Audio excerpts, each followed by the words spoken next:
Welcome to Toastmaster Time, the show that has everybody talking. My name is Steve today, and for tonight's episode, I will be your host. Now, with all Toastmasters meetings, we have prepared speeches, and the speeches are evaluated so the speaker gets a feedback, and the speech will be even better the next time they give it. Tonight's evaluator will be Tracy Holmes. Tracy, could you tell us what we can expect from tonight's show tonight? Certainly. Ron will describe how being a victim of bullying when he was young helped him to identify it as an adult. Michelle will share 3 practices to alleviate the holiday blues after a major life change. Finally, Jesse will describe visiting Santa Claus with his sister back in the 1950s. Back to you, Steve. Well, Tracy, it sounds like we're going to have a fantastic show, and we look forward to hearing from you later. Let's get started. We have our first speaker, and that would be Ron Fitch. Ron, welcome to Toastmaster Time. Thank you. Well, we appreciate you being here, and you're going to give a speech tonight. It's going to be about 5 or 6 minutes. You're not going to have any notes. Can you tell us how you prepare, practice, and get comfortable in delivering the speech? Well, each speech is different, but this speech on bullying, I heard Darren Tay talk about bullying several years ago, and it resonated with me because it happened to me. So I decided I wanted to come up with a flow on the bullying concept. I have been rehearsing this speech for my club, the Alameda Tongue Twisters, for several weeks. They've been hearing me do it again and again and again. And they've been giving me good feedback. And that's what you're going to see tonight. Well, that's great. So you've perfected it over the past year. At least, yeah, I was in the speech contest with this early this year. One of our other speakers was better than I was. But I liked the bullying concept, so I decided I wanted to try it again. All right. Well, are you ready to give your speech tonight? Absolutely. All right. Terrific. Well, Ron is a member of Alameda Tongue Twisters. His speech is from the Visionary Communication Path, Level 3, Using Descriptive Language. Ron Fitch, we only have bullies on our team. We only have bullies on our team. Ron Fitch. Have you ever been bullied? Do you remember how that felt? Maybe you know somebody who was bullied. Maybe you were the bully.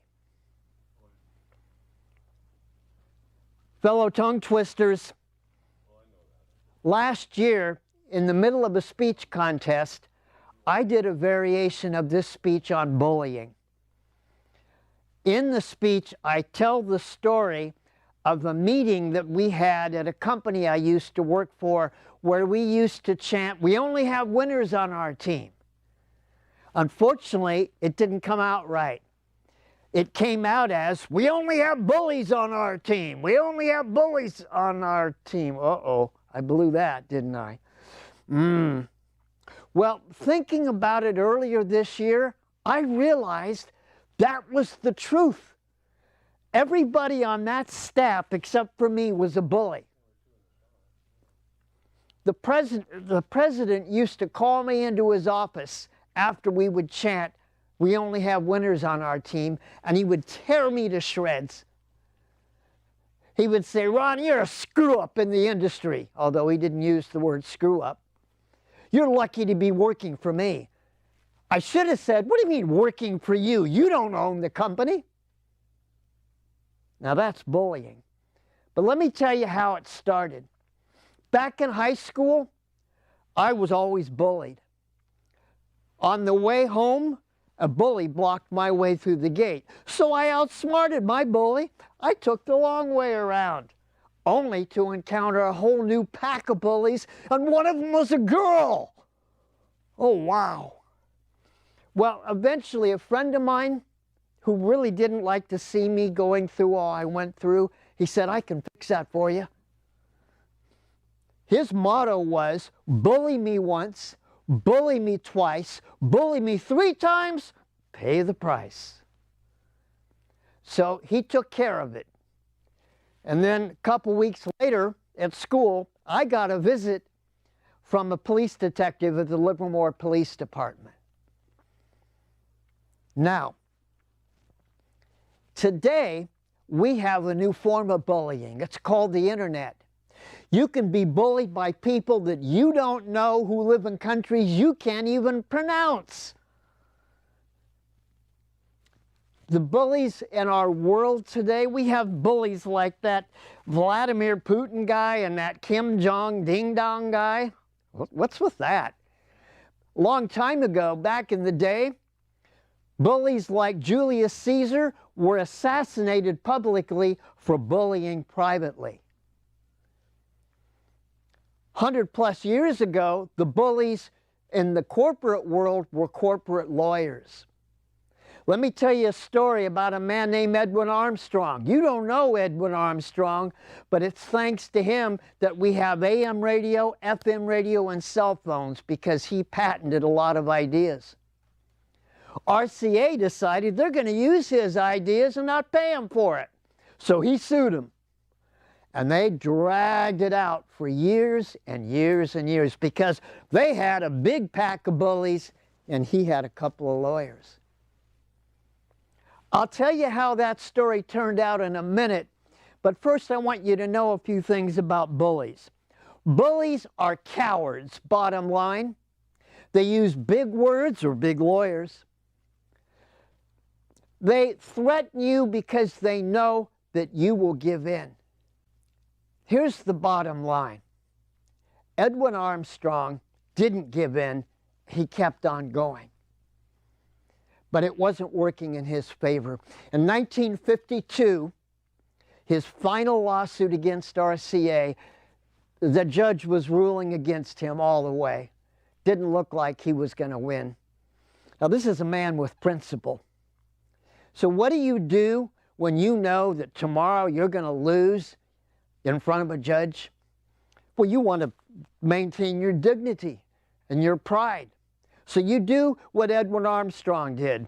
You put on your coat, you put on your hat, and you jump out the window of your 13th-story apartment in New York City and kill yourself. The next day, the judge ruled on his behalf, and his estranged wife got all the money. Wow. Now, when we're bullied, we're hurting. We want to fix the hurt.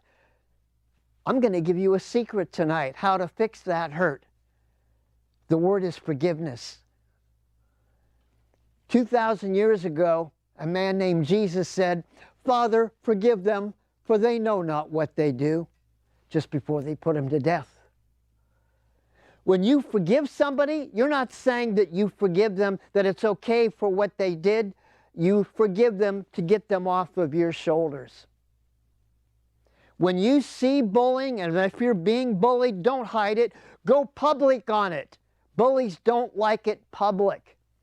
So tonight, I declare my life to be a bully-free zone.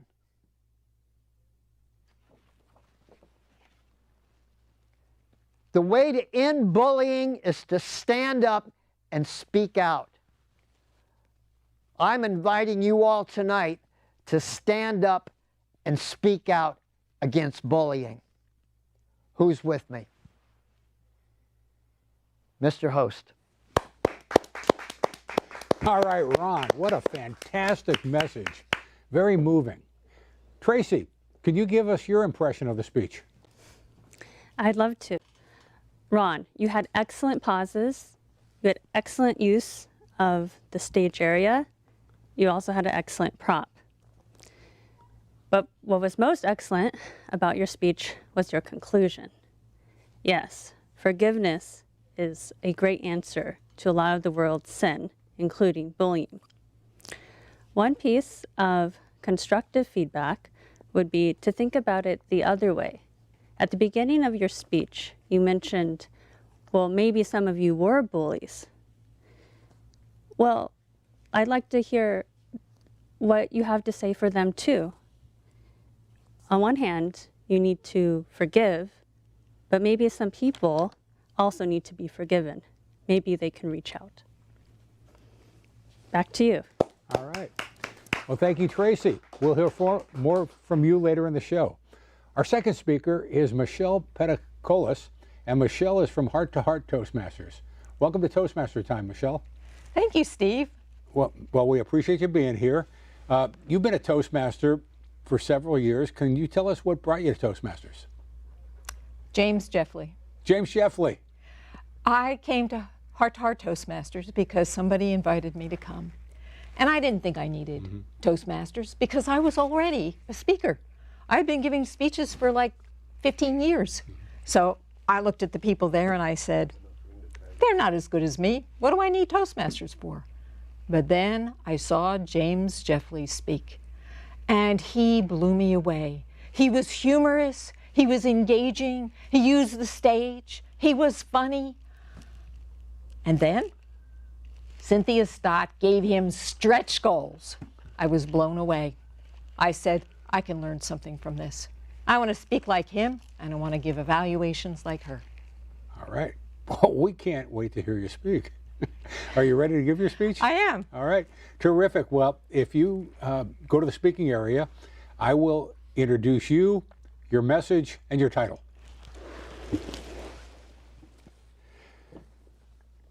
Michelle is speaking from the Motivational Strategies path. It's a level 1 project, writing a speech with purpose. Michelle Peticolas, Winter Holiday Blues. Winter Holiday Blues. Michelle Peticolas.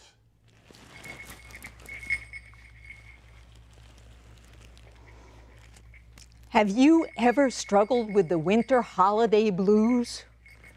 Maybe you lost a job, or you moved across the country, or maybe you lost somebody who was really dear and near to you. Any one of those things could give you the winter holiday blues. I know, it happened to me. In 1998, I moved across the country, I left my job, and both my parents died in the same year. My winter holiday was starting to look like a winter nightmare. On top of that, my sister, the controlling sister, decided that the party was going to be at her house because she had the biggest house. But you know, usually her parties kind of degenerated into political shouting matches after a few drinks. So my husband and I, we decided we were going to go to his family for the holidays. And we arrived there, and they had the decorated Christmas tree. We had the exchange of gifts and the grand finale turkey dinner. But it didn't feel like Christmas to me. I was so bereft. I called my sister, the controlling sister, on the phone to get a little taste of that family party. But it was no good. I was not a happy camper. Since then, I have learned that the holiday blues are part and parcel of grieving after a significant loss. Not only the winter holidays, but all the holidays for your first year can be quite a challenge. But I've also learned, since working with hospice and being a grief and loss coach for over 20 years, that there are things that you can do about it. And I want to share with you 3 practices that you can use to turn your holiday blues into holiday love. Number 1, invite the elephant in the room to the table. People know that you're grieving, or probably do, but if you don't talk about it, they're not going to talk about it. They don't want to upset you. So I suggest that you tell a story, not about your grief, but about one of your holiday experiences that's uplifting, so that they understand how horrible your loss is.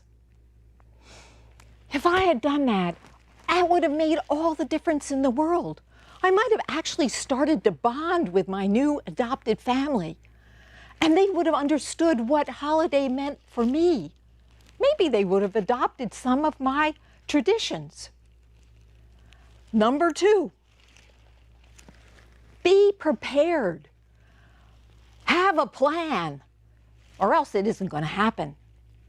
You might want to ask your host if it's okay for you to tell a story, and then look through some pictures, watch some videos, come up with a quintessential story that expresses what your life was before your loss.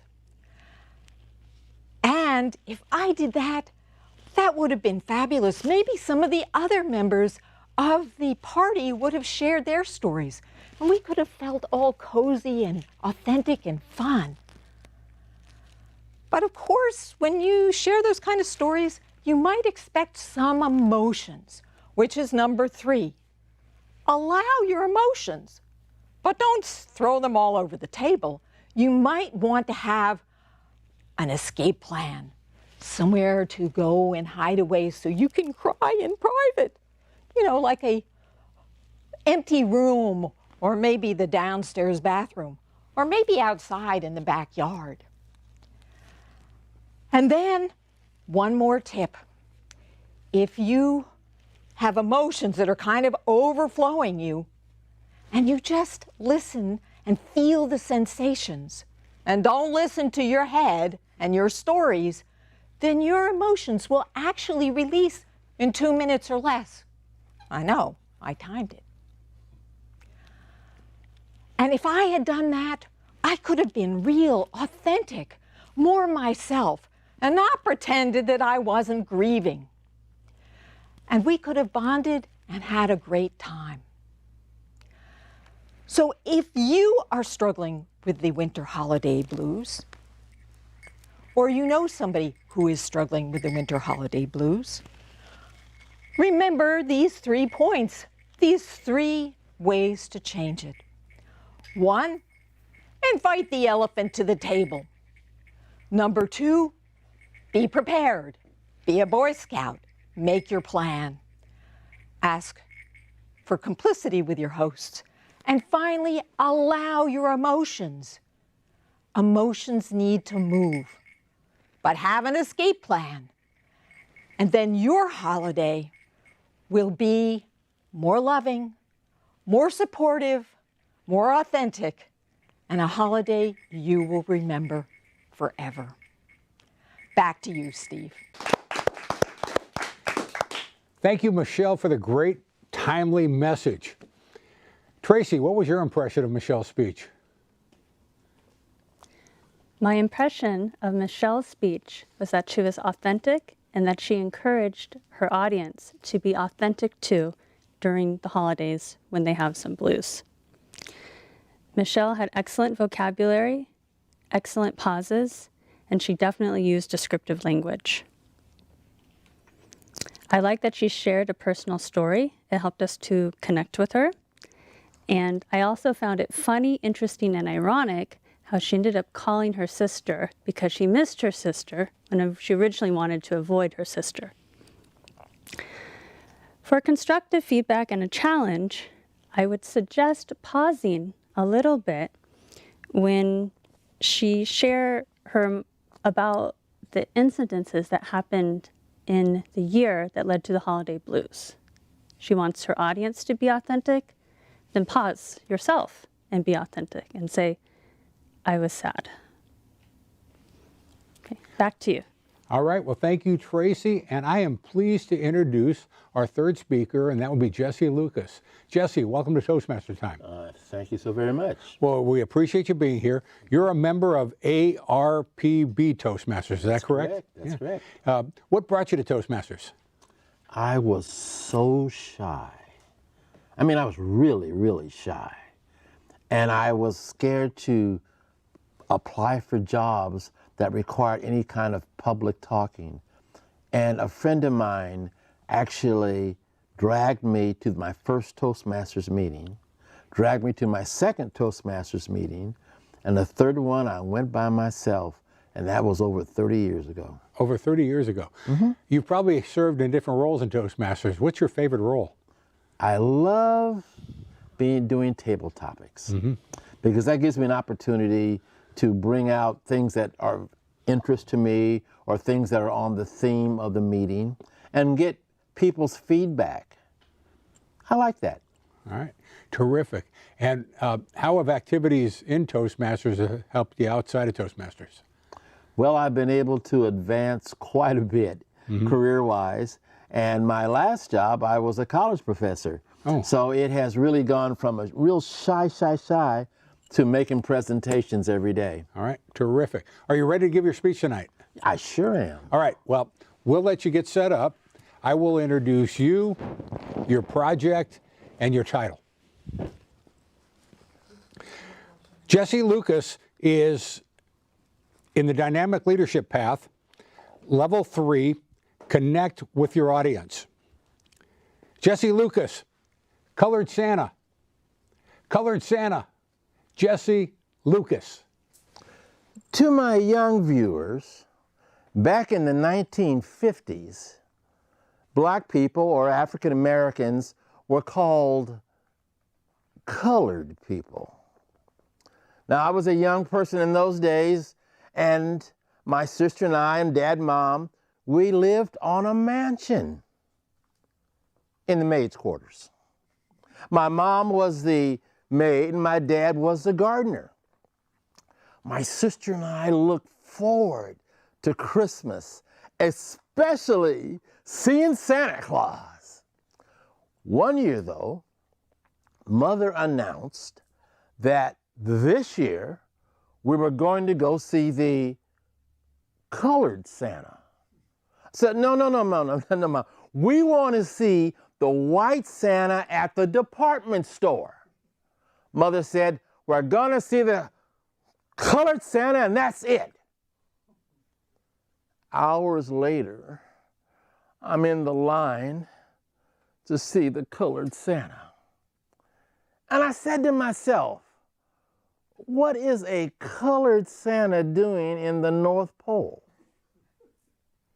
When it got our turn, my sister was on one side of Santa and I was on the other. And Santa said, what do you children want for Christmas? I said, well, my sister wants a colored doll and I want a truck. Whoa, said Santa. What do you poor, colored children need for Christmas? I looked over at my sister and I said, so that's how the colored Santas roll. I reached in my pocket and I pulled out my Christmas list and I said, here's the list. Well, the next day, I wasn't feeling real comfortable about that experience with the colored Santa. So, and I knew that my sister really wanted a colored doll. So, I got a brown marker and I went into the white part of the mansion, into their daughter's room, Mary Jo, and I painted the face on 3 of her dolls, figuring she'd give at least one of them to my sister. Hours later, Mary Jo comes home. Mama! Mama! Mama! Her mother and my mother, the maid, came running. Mama! My dolls have become colored people! Well, Mother's scared that she might get fired over this. She said, hold on. I'll take care of this. I'll take care of this. Daughter! Daughter! Get your butt here right now. Yes, Mommy. Daughter, how did Mary Jo's dolls become colored people? My sister turned and she looked at the dolls with the brown faces. And then she turned and she looked at an angry mother. And then she raised her head to the heavens. It's a miracle. Several days later, it was Christmas. And we tore through our Christmas gifts. And we didn't get nothing that Santa Claus had given us. Nothing. And I turned to my sister and I said, See, that's what you get when you go to a colored Santa. There was a knock at the door, and it was Mrs. Meeks who owned the mansion. Now that was odd because she never came to the maid's quarters, and she had a brown colored doll for Gwen. And I was waiting for my gift, and she pulled my mother aside. She said, Ellen, come here. She says, I know that Jesse Jr., who's me, eyesight is failing and he'll probably go blind, and that the county will not pay for the expensive operation he needs. So I'm going to pay for it. And I'm bringing an ophthalmologist from Chicago to give your son the operation he needs. About 2 weeks later, I went to the Children's Hospital for the surgery. And afterwards, I was in the recovery room.